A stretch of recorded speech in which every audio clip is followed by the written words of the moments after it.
United Nations and the Great Reset. This will be on BitChute, Rumble. I'll put it up on YouTube. The sad thing is, anytime you talk and critical of the government entities, the World Health Organization, CDC, the UN, pretty soon the federal government, you're always worried about being banned. It's nuts, man. I mean, it's just nuts. All right, let's. Anyway, so this is from the Mises Institute down in Auburn, Alabama. You should definitely subscribe to their inbox and certainly their audio podcast as well. And this is from an audio podcast as well too. All right, Dateline November 18th, 2020, from Anthony Mueller. About 2,400 years ago, the Greek philosopher Plato came up with the idea of constructing the state and society according to an elaborate plan. He wanted wise men, philosophers at the helm of the government. But he also made it clear that his kind of state would need a transformation of the humans. In modern times, the promoters of the omnipotent, I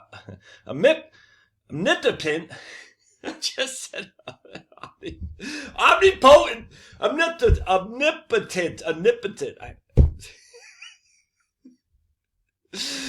You know what I'm trying to say. State wanted to substitute Plato's philosopher with the expert and create the new man through eugenics, which is now called transhumanism. Omnipotent. How can I get? Oh my goodness. The United Nations and its various sub-organizations play a pivotal role in this project, which has reached its present stage in the Agenda 2030 and the Great Reset. The struggle for a world government. The Great Reset did not come from nowhere. The first modern attempts to create a global institution for a government function was launched by Woodrow Wilson, who acted as U.S. president from 1913 to 1921. Thanks, Teddy Roosevelt and your stupid Bull Moose party. Under the inspiration of Colonel Mandell House, the president's prime advisor and best friend, Wilson wanted to establish a world forum for the period after World War I, and that's where we got the League of Nations. The League of Nations failed, and the drive towards internationalism and establishing a new world order receded during the 1920s under Calvin Coolidge. A new move towards managing a society like an organization, however, came during the Great Depression. FDR did not let a crisis go to waste by forwarding his New Deal. He was especially interested in special executive privileges that came with the Second World War.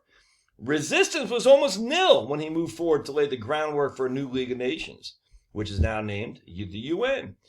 Under the leadership of Stalin, Churchill, and Roosevelt, 26 nations agreed in January 1942 to the initiative of establishing the United Nations Organization, the UNW, which then came into existence on October 24th, 1945.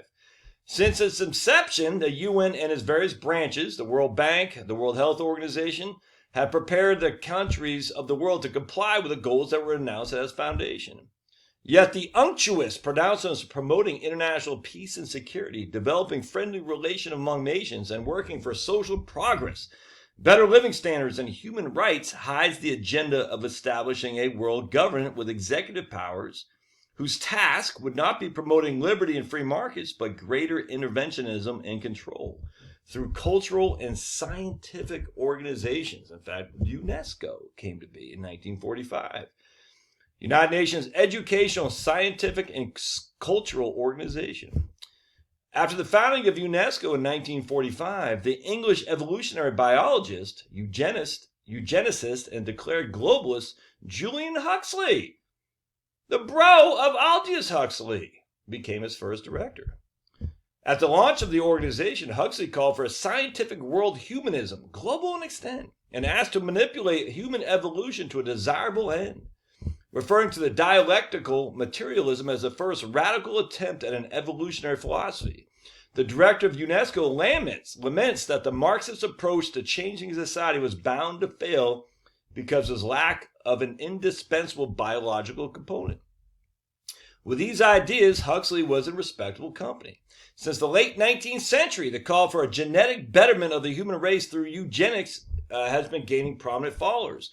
John Maynard Keynes, for instance, held the promotion of eugenics and population control as one of the most important social questions and a crucial area of research. Always about population control, always about eugenics. You have a group of people, elites, who just hate human beings. It's crazy.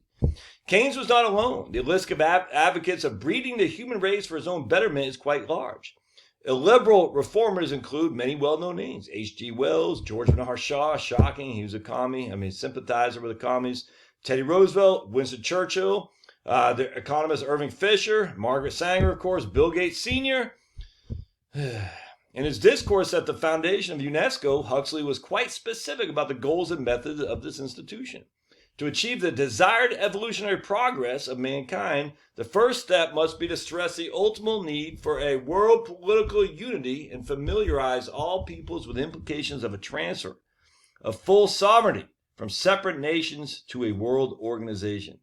A transfer of sovereignty from your own nation to a full world organization.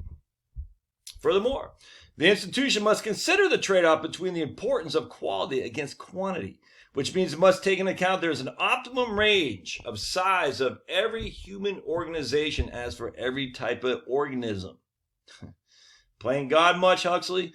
The Educational, Scientific, and Cultural Organization of the UN should give special attention to unity and variety of the world's art and culture, as well as promotion of one single pool of scientific knowledge. One single pool of scientific knowledge. Are we coming to deal with that now? How dare you challenge the orthodox on anything, be it climate change, be it, you know what, that which shall not be discussed. How dare you? It's crazy, man. And they're getting what they want. It's nuts. Huxley made it clear that human diversity is not for all. Variety of weaklings, fools, and moral deficients cannot be but bad. And because a considerable percentage of the population is not capable of profiting from higher education, and also a considerable percentage of young men suffer from physical weakness or mental instability, these grounds are often genetic in origin. They must be excluded from the efforts of advancing human progress. Thus, if there's any weakness in you, you're out of here. In his discourse, Huxley diagnosed at the time of his writing that the indirect effect of civilization is rather dysgenic instead of eugenic, and that in any case it seems likely that the dead weight of genetic stupidity, physical weakness, mental instability, and disease proneness which already exists in the human species will prove too great a burden for real progress to be achieved. Disease proneness. The dead weight of disease proneness, which already exists in the human species, will be a burden too great for progress to be achieved. Almost as if we should only use on certain groups of people, but not others, because they're like Joe Biden's science advisor, Ezekiel Emanuel says, they've already lived a full life. They're over 75 after all. But Ezekiel, Joe Biden is too. Yeah, but he's elite. The next decisive step, the next decisive step toward the global economic transformation was taken with the first report of the Club of Rome. In 1968, it was initiated at the Rockefeller Estate Bellagio in Italy. And his first report was titled The Limits to Growth in 1972, which is horrible. The president emeritus of the Club of Rome, Alexander King, and the secretary of the club, General Bertrand Schneider, informed in their report of the Council of the Club of Rome that when members of the club were in search of identifying a new enemy, they listed pollution, global warming, water shortages, and famines as the most opportune items to be blamed on humanity, with the implication that humanity itself must be reduced to keep these threats in check. And since the 1990s, several comprehensive initiatives towards a global system of control have been undertaken by the UN with Agenda 2021 and Agenda 2030. The 2030 Agenda was adopted by all United Nations members in 2015. It's launched a blueprint for global change with a call to achieve 17 SDGs, Sustainable Development Goals. The key concept is sustainable development that includes population control as a crucial instrument. Where's this link taking us there? Yeah, UN. World and UN must reduce population growth. Saving the earth has become let's just click this. Think about this. Here we go. Population matters. The world and the UN must reduce population growth. If that's not freaking scary, I don't know what is, man. Because that just tells you right there, they don't like human beings. There are too many of us. The United Nations 17 Sustainable Development Goals imply there's no longer any need to reduce global population goal, even though it's a serious problem that undermines most of the SDG targets. By adding a further SDG aimed at the slowing the increase in the population, i.e., we got to reduce population. I mean, that's literally people. I'll never forget Bill Burr talking about how he wouldn't, there's too many people, and how, if we just need to reduce population. And then he had a baby, and I love babies. I just find it funny. It's like, well, Bill Burr, you're sitting there, he's a comedian. It's just, the guy's just full of crap, man. We have too many people. We're all going to die. Global warming. But I'm okay to bring a baby. Of course, Bill Burr is okay to fly all over the world and to do comedian shows. That's fine. But how dare you? And mostly we know who they're talking about. They're talking about third world people, brown people, black and brown people in India and Africa. We get that.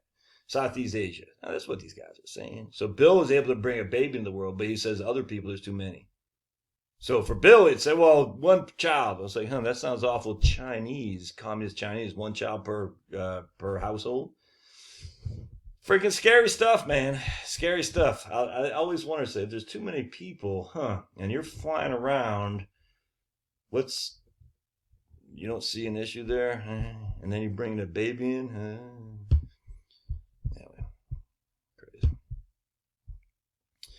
Saving the Earth has become the slogan of the green policy warriors. Since the 1970s, the horror scenario of global warming has been a useful tool in their hands to gain political influence and finally rule over the public discourse. In the meanwhile, the anti-capitalist groups have attained a dominant influence in the media and the education and judicial systems and have become major players in the political arena.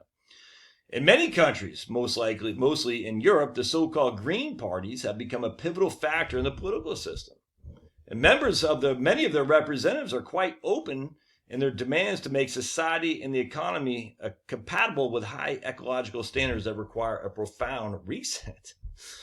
In 1945, Huxley noted that it's too early to propose outright genetic depopulation program, but advised that it would be important for the organization to see that the eugenic problem is examined with the greatest care. The eugenic problem. The Jewish problem. Almost those things seem to go hand in hand, right? The eugenic problem, i.e. too many people, doesn't take much to go from there to slippery slope of the Jewish problem. Or whatever the problem you say, the lack of elite problem. We have too few elites. We need more elites. And how do you get more elites? Well, let the non-elite go away. Huxley's caution is no longer necessary. In the meantime, the branches of the UN have gained such a level of power that even originally minor UN sub-organizations, such as the World Health Organization, have been enabled to command individual governments around the world to obey their orders. The World Health Organization and the IMF, whose conditionality for loans has changed from fiscal restraint to the degree in which a country follows the rules set by the World Health Organization, and frankly, the Green New Deal architects as well, have become the supreme tandem to work towards establishing the New World Order.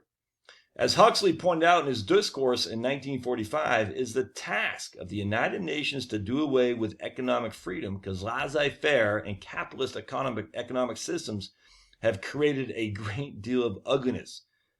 The time has come to work towards the emergence of a single world culture. This must be done with the explicit help of the mass media and educational systems.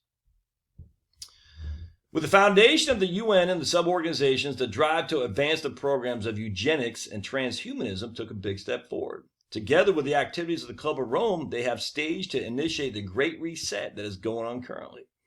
With the pronouncement of a pandemic, the goal of comprehensive government control of the economy and society has taken another leap forward towards transforming the economy and society. Freedom faces a new enemy. The tyranny comes under the guise of expert rule and benevolent dictatorship. The new rulers do not justify the right to dominance because of divine providence, but now claim the right to rule the people in the name of universal health and safety based on presumed scientific evidence. Oh, such a good article, man. Scary. Nothing more to be said. I'll put a link in the show notes. Love to hear comments. Thanks.